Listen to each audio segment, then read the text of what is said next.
concernant ce député arabe israélien soupçonné de trafic de téléphones portables en prison. Alors justement, comment les services pénitentiaires luttent contre ces trafics en tout genre en prison? Mathias Inbar a mené l'enquête.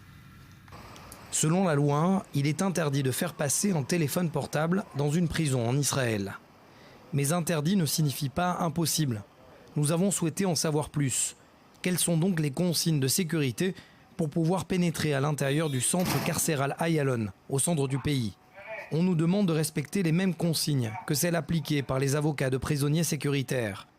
Une fois sur place, nous devons laisser nos pièces d'identité, lesquelles sont contrôlées par un ordinateur central, nos téléphones et nos clés USB. Des consignes strictes, mais pourtant, il y aurait des centaines de tentatives d'infiltration par an, selon l'officier de renseignement de la prison. Il y a beaucoup de tentatives d'infiltration quotidiennes, pas seulement de députés qui ne sont pas ébruités par les médias. Voilà pourquoi nous devons utiliser tous les moyens de renseignement face aux prisonniers sécuritaires, et ce 24 heures sur 24.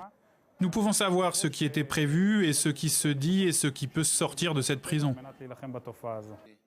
Dans le cas de Bassel Ratas, député de la liste arabe unifiée, suspecté d'avoir fait passer des téléphones et transmis des messages codés à des terroristes emprisonnés en Israël, c'est différent.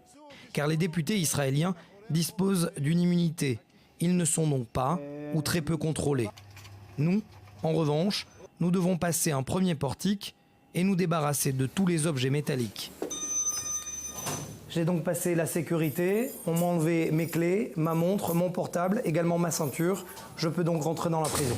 Nous sommes ensuite amenés à l'intérieur de la prison, non sans être accompagnés de près par un garde pénitentiaire. Face à ces conditions drastiques de sécurité, la question est de savoir comment les cellules terroristes parviennent à être téléguidées à distance depuis ces prisons. Dans certains cas, certaines familles profitent de ces visites pour emmener des enfants et des bébés et cacher ainsi des téléphones portables dans leurs vêtements et dans leurs couches. Si cela était si simple de rentrer un téléphone, les avocats et les familles n'utiliseraient pas tous les stratagèmes pour parvenir à leur fin. Pas simple, certes, mais donc pas impossible. Ces images ont été tournées il y a une semaine. 8 téléphones portables ont été cachés dans le cadre de la vitre du parloir d'une prison de haute sécurité.